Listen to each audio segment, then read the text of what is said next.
Hello दोस्तों, मेरे channel पे आपका स्वागत है। जैसा कि आप सभी को पता है CGPDTM का रिजल्ट आ चुका है और बच्चे मेंस के लिए प्रिपरेशन कर रहे हैं।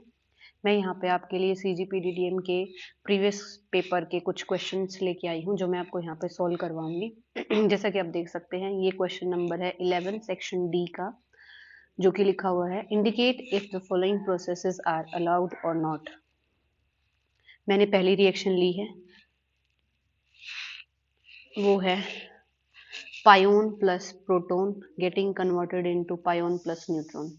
आपको पता है जब भी कोई न्यूक्लियर रिएक्शन होती है तो कोई कंजर्वेशन लॉज उनको फॉलो करने होते हैं, जैसे कि charge conservation, mass conservation, lepton number conservation, spin conservation, baryon number conservation, isospin, I3 component, hypercharge, strangeness. ये सभी चीज़ें आपको कंजर्वेशन में देखनी होती हैं और ये मैंने स्टेप बाय स्टेप हर एक रिएक्शन के लिए करके दिखाई है। पहले मैं आपको पहली रिएक्शन के लिए करके दिखा सकती हूँ। यहाँ पे जैसे कि आपको पता है पहली रिएक्शन दी हुई है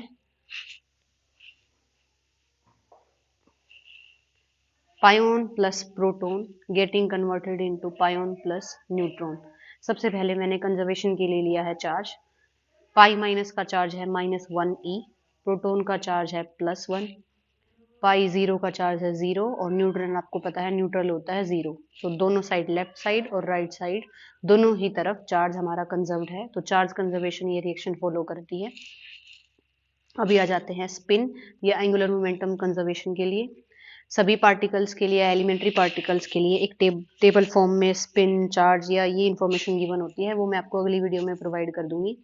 स्पिन पाई माइनस के लिए होती है 0, प्रोटॉन के लिए होती है हाफ एंड पाई प्लस के लिए, पाई जीरो के लिए 0 और न्यूट्रॉन जो आपको पता है बारियन है उसकी स्पिन है हाफ।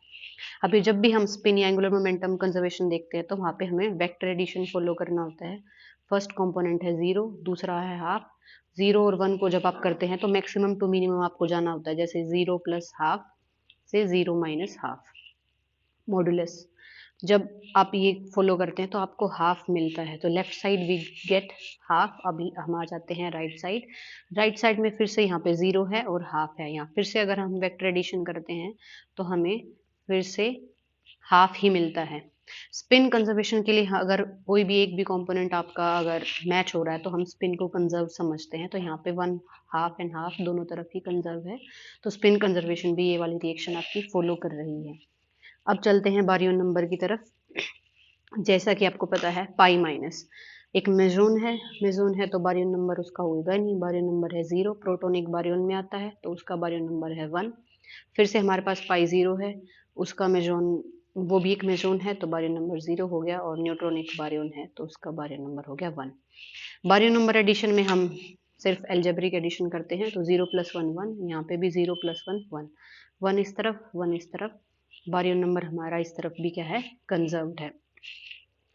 अभी और कंजर्वेशन की तरफ देखते हैं। अब रिएक्शन मैंने दोबारा से लिखी है क्योंकि रिएक्शन आपको पता होनी चाहिए कि क्या रिएक्शन है। यहाँ पे फिर से मैंने दोबारा रिएक्शन लिखी है ताकि आपको समझ आ जाए। ये है लेप्टॉन नंबर। लेप्टॉन नंबर हमारे 3 होते हैं, इलेक्ट्रॉनिक, म्यूऑन और टाउ। यहाँ पे कोई भी आपको पता है लेप्टॉन नहीं है, तो लेफ्ट साइड और राइट साइड दोनों ही, तीनों ही लेप्टॉन नंबर 0 0 0, यहाँ पे भी 0 0 0 0, ये सारे लेप्टॉन नंबर 0 है, तो आपका लेप्टॉन नंबर भी क्या है, कंजर्व्ड है। अब चलते हैं नेक्स्ट कंजर्वेशन रूल पे, जो कि है स्ट्रेंजनेस। स्ट्रेंजनेस इसी रिएक्शन के लिए आपको पता है पायोन स्ट्रेंज नहीं है, ना ही आपका प्रोटॉन स्ट्रेंज है, पाई 0 भी स्ट्रेंज नहीं है और न्यूट्रॉन भी स्ट्रेंज नहीं है। जब भी हम स्ट्रेंजनेस देखते हैं तो ये वाला रूल फॉलो करते हैं, del S is equal to 0 और इधर +-1। अगर ये है तो आपकी स्ट्रेंजनेस कंजर्व्ड होती है। अब स्ट्रेंजनेस कहाँ कंजर्व नहीं होती है उसकी रिएक्शन आप मैं आपको करके दिखाऊंगी नेक्स्ट वीडियो में। Del S is equal to +-2 conservation follow नहीं करती है। तो यहाँ पे अभी तक हमने जो कंजर्वेशन लॉ देखे हैं वो पूरे प्रॉपर तरीके से फॉलो हो रहे हैं या कंजर्व्ड हैं। अब आ जाते हैं I3। I3 मतलब थर्ड कंपोनेंट ऑफ आइसोस्पिन। यहाँ पे एक रूल और एक ऑर्डर होता है इन सभी कंजर्वेशन लॉ को चेक करने के लिए। हम आइसोस्पिन से पहले हमेशा I3 चेक करेंगे। अब I3 आपका पाई माइनस के लिए होता है -1 और प्रोटॉन के लिए होता है हाफ, फिर से पाई जीरो के लिए होता है जीरो, और न्यूट्रॉन के लिए होता है -1। जब भी हम I3 चेक करते हैं तो यहाँ पे हम एल्जेब्रिक एडिशन देखते हैं। -1 और हाफ को जब आप ऐड करोगे तो यू विल गेट -1। इधर से जीरो और -1 को फिर से आप अगर ऐड करेंगे तो you will get -1 minus half. अब I3 दोनों ही तरफ कंजर्व्ड है, यहाँ पे भी -1/2 है LHS में और RHS में भी -1/2 है, तो I3 भी आपका कंजर्व हो गया। अब चलते हैं next conservation rule, that is isospin. अब आइसोस्पिन ये आपको पता होगा, अगर आप न्यूक्लियर की तैयारी कर रहे हैं तो ये सारी कंजर्वेशन आपको पता होगा, बट प्रैक्टिस के लिए मैंने यहाँ पे सब लिखा हुआ है। फिर से अगर रिएक्शन अगर आप भूल गए हैं, पाई माइनस, यहाँ पे प्रोटॉन है, यहाँ पे आपका पाई जीरो है और यहाँ पे neutron. Isospin for pi minus और पायोन ये 1 होती है, प्रोटॉन के लिए हाफ, पाई जीरो के लिए भी 1 होती है और न्यूट्रॉन के लिए हाफ। वेक्टर एडिशन ही हमें फिर से चेक करना होता है आइसोस्पिन में।